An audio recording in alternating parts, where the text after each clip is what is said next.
Hey guys, this is Billy from AdultCello.com and welcome to part 3 of learning Leonard Cohen's Hallelujah with me.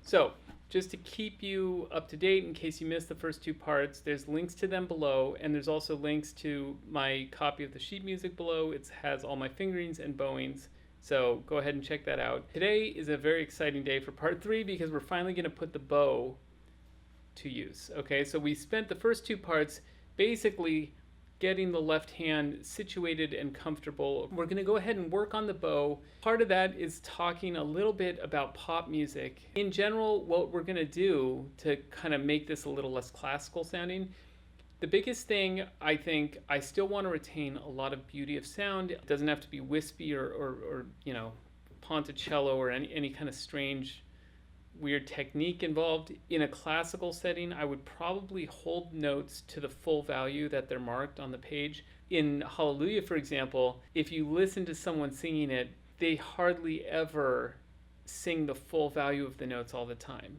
They just kind of stop singing and before the note is technically finished on the sheet music. I'm not going to instruct how big of a space to make or when exactly to fade out to nothing, because I think that really depends on what your taste is and what you want to do with the melody. Okay, but that's just kind of, you might notice that and be like, hey, you're not holding that for 3 full beats.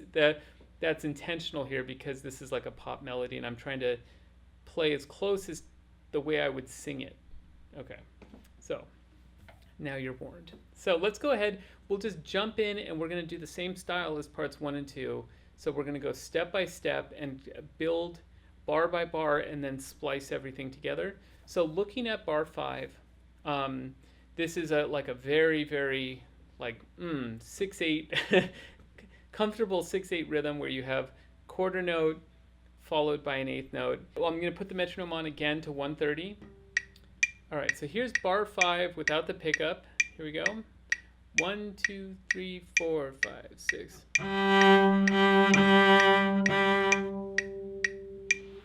Okay, let's try that again.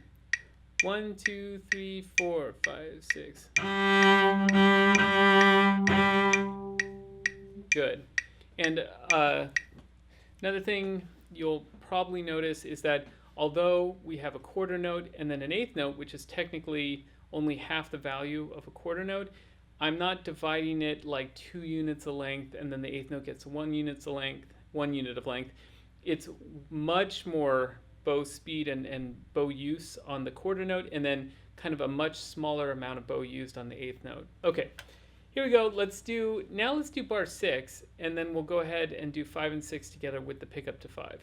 So 6, again, as we know from part 1 of this little series, we've got second finger, third position with an extension on the A, and we've got 3 eighth notes we're going to play, and then the third eighth note is going to be kind of a quarter note's length. So here's bar 6. 1, 2, 3, 4, 5, 6. And I'm not going to play the end of bar 6 because I count that as basically a pickup to bar 7. So here's bar 6 again. 1, 2, 3, 4, 5, 6. Great. Okay, now let's do bars 5 and 6 together with the pickup to bar 5. So I'll count bar 4 and then we'll come in. 1, 2, 3, 4, 5.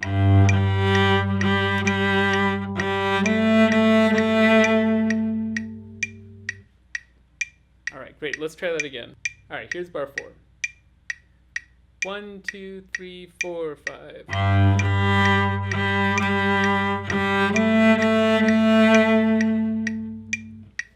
Okay, great. So now we've got those 2 bars, you know, somewhat comfortable. All right, let's go ahead and move on to 7 and 8. So I'm going to ignore the pickup to 7 for right now. Bar 7, we have 6/8 notes. Beats 3 and 4 are going to be syncopated. Well, it creates a syncopation because they're tied. It's again just on the first finger on G natural, third position. So here's bar 7. 1, 2, 3, 4, 5, 6. Okay, let's try that again. 1, 2, 3, 4, 5, 6.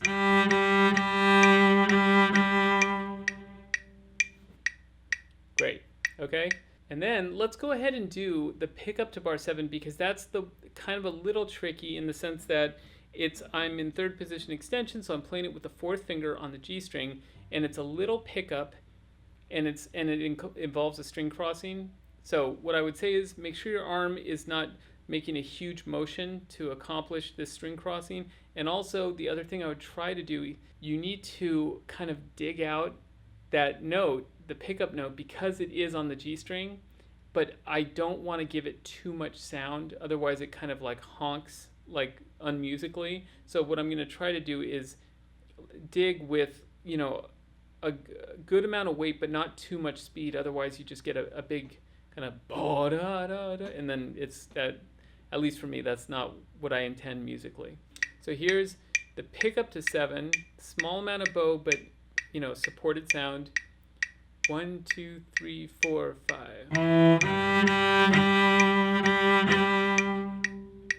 Good. One more time. 1, 2, 3, 4, 5. Great. Okay, now let's go ahead and move to bar 8. Okay, so bar 8, we have quarter note, then an eighth note, and then 3 more eighth notes. But if you notice, now it's going to have a little more kind of things tied in. So we're just going to do the notes of bar 8, and we're going to also include the first note of bar 9, because that's actually tied in with a slur. Okay, so it makes more sense to continue through the bar all the way into the first beat of bar 9. So again, we're in third position. Okay, and now with the bow, let's just give it a shot here. So here's bar 8, starting on an up bow. 1, 2, 3, 4, 5, 6. Good. Let's do that again. 1, 2, 3, 4, 5, 6.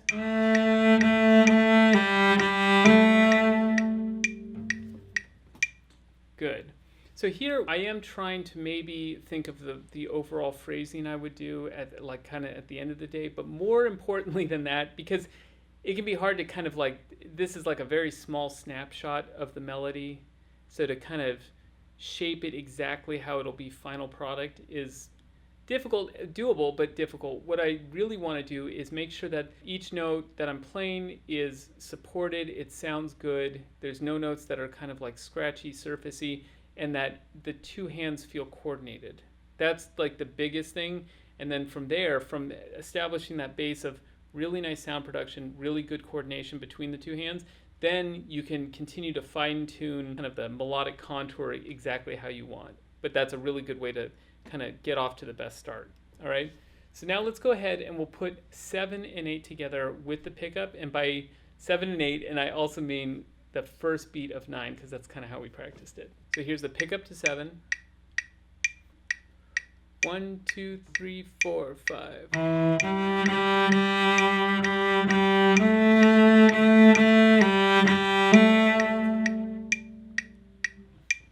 Okay, great. Let's do that again. Here's pickup to 7. 1, 2, 3, 4, 5.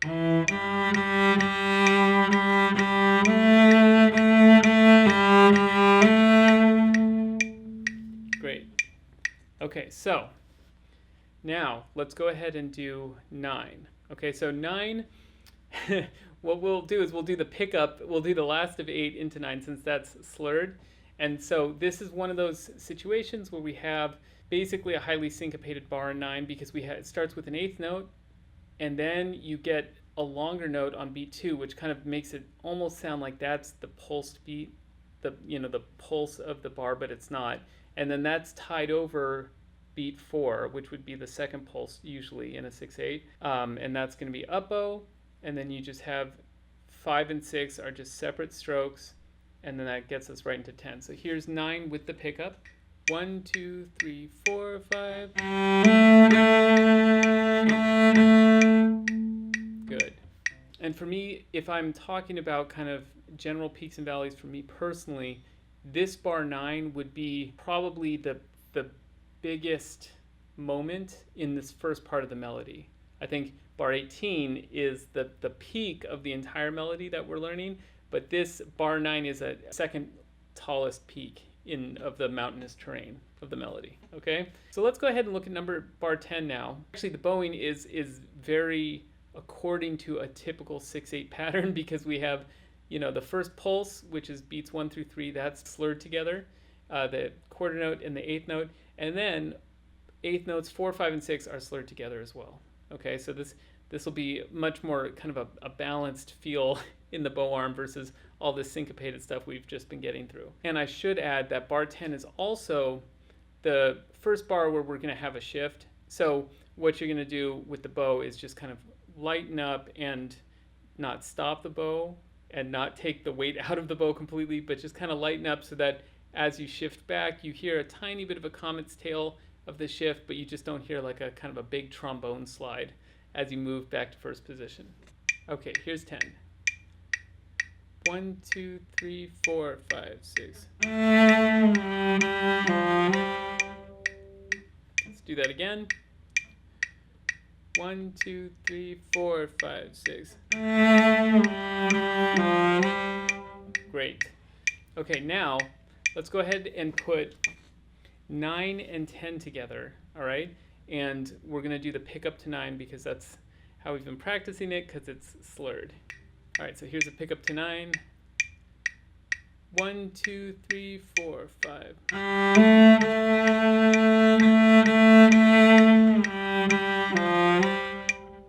Excellent. Okay, let's try that again one more time.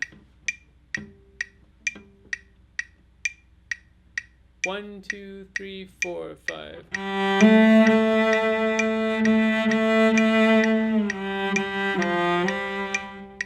Excellent. Okay, and now let's just sneak bar 11 in, okay? So bar 11 is a little strange. This is because of the melody, the contour of the melody, and the fact that in the way I hear it, this whole phrase is now coming down. So the start of bar 11 is this little eighth note, but I want it to not be accented overly and not basically just kind of continue to peter out. So if I did a big down bow to give me enough space to have 5 eighth notes on the way back, I would probably overly accent it. So I'm just going to continue. We finished bar 10. The whole second pulse is an up bow, and then we're going to start bar 11 with another up bow with a little bit of a space between to demarcate it, and then it just finishes down bow. So here's 9, 10, and 11. Pick up to 9 included. Here we go. 1, 2, 3, 4, 5.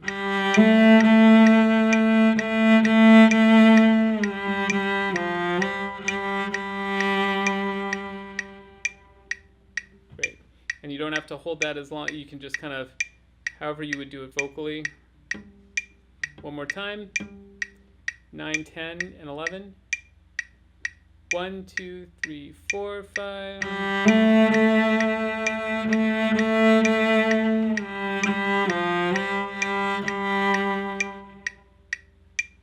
Great.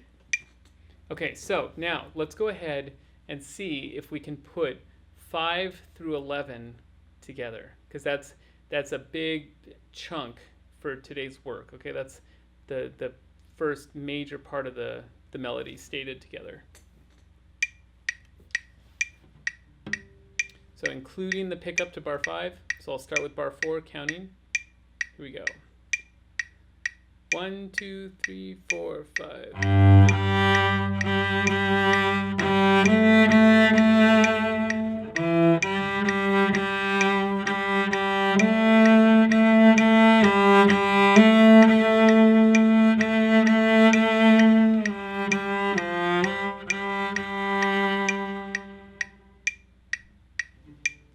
Great. Okay, let's try that again.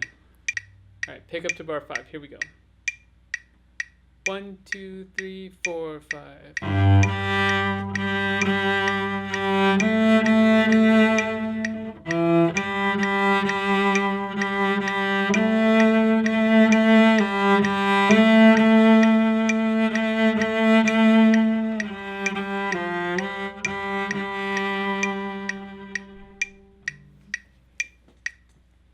Okay, so now, maybe it's not exactly how we would play it, but we've got now a very kind of comfortable, coordinated approach to that first part of the melody. Okay, further refinement is highly encouraged, but now we're feeling no physical tension and we can play the notes.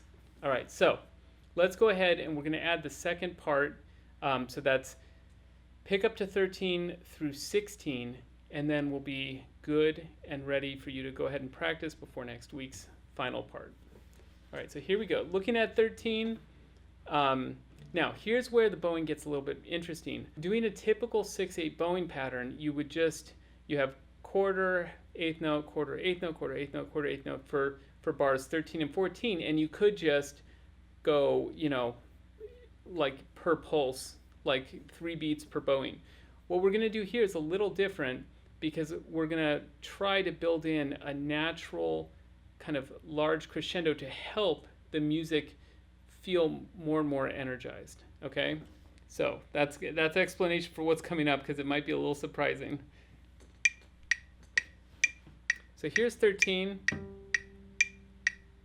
So the first beat, the first pulse of 13, the first 3 beats are slurred together, and then starting with up bows for the quarter notes, it's going to be separated. So here's what 13 looks like. 1, 2, 3, 4, 5, 6.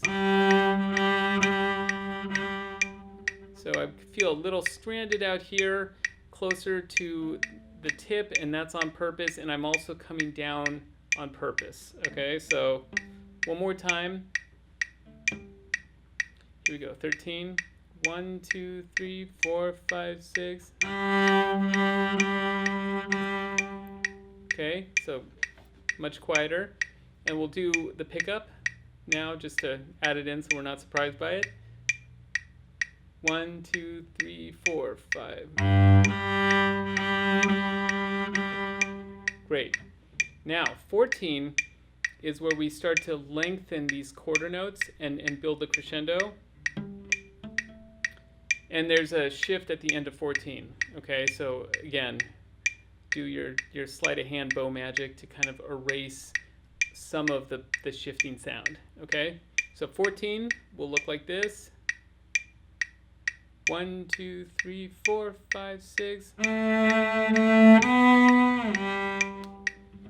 So for me personally, it's okay to hear a little bit, especially when I'm practicing bar by bar. If I hear a little bit of that slide backwards, I'm fine with that. It's easier for me to erase it, but I like hearing the correct timing of the shift. And musically, I'm not going to erase the whole thing, so I'd rather hear a little more just to make sure I'm shifting comfortably.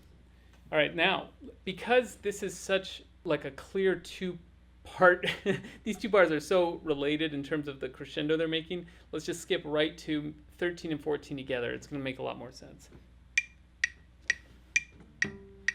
Okay, so here's 13 with the pickup and 14.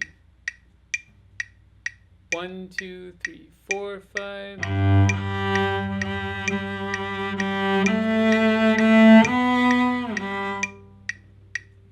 Okay, let's try that again. 1, 2, 3, 4, 5.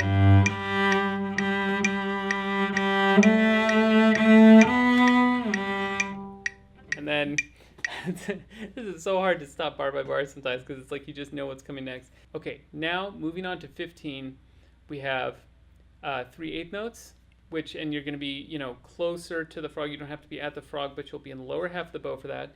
And you're tied, the 3rd 8th note is tied to quarter note, but again, you don't have to finish the sound at the end of beat 5 of this bar, okay? Because it's however you would sing it. That's where you're going to kind of cut off the sound.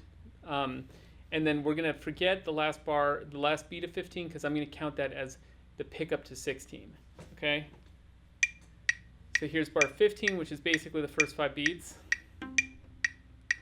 So 15, 1, 2, 3, 4, 5, 6. Okay, let's do it again. 1, 2, 3, 4, 5, 6. Good.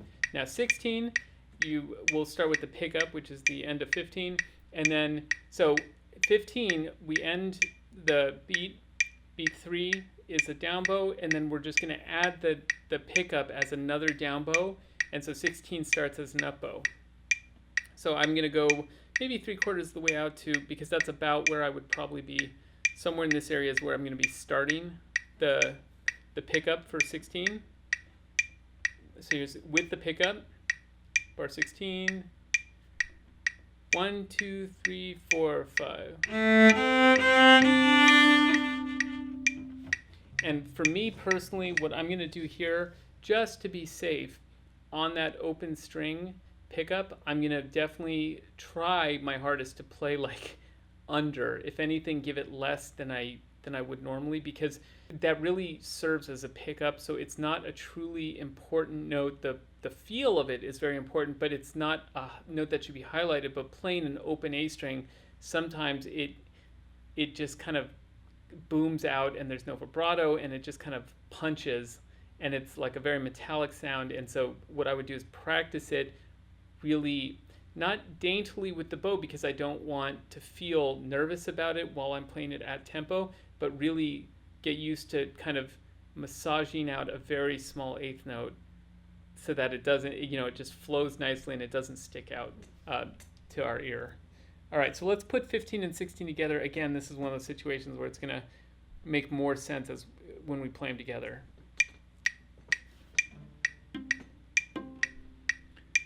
All right, so here's 15 and 16. 1, 2, 3, 4, 5, 6.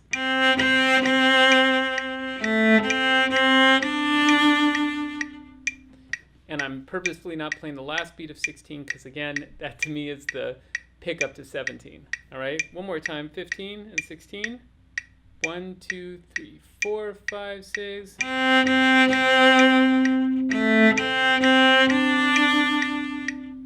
Good.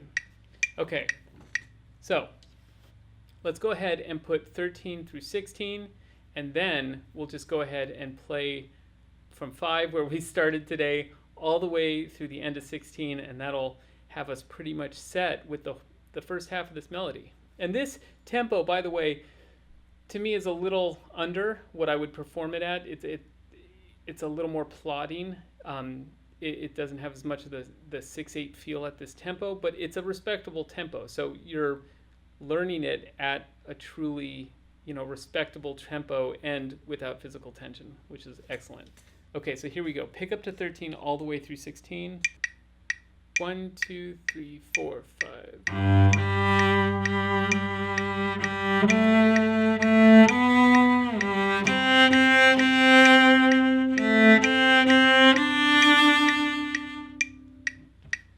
Excellent. Let's try that again. 1, 2, 3, 4, 5.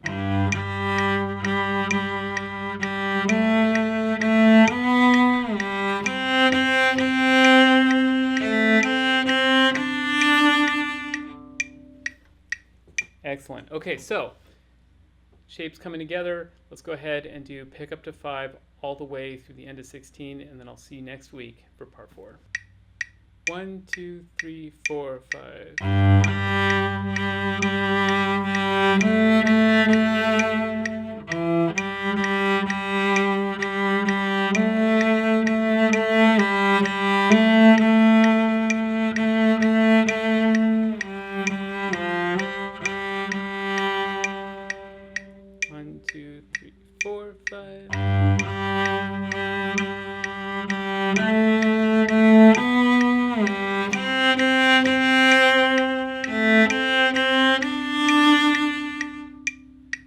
Okay, so that's basically the first half of this melody. I'll see you next week for part 4, where we finish this thing up.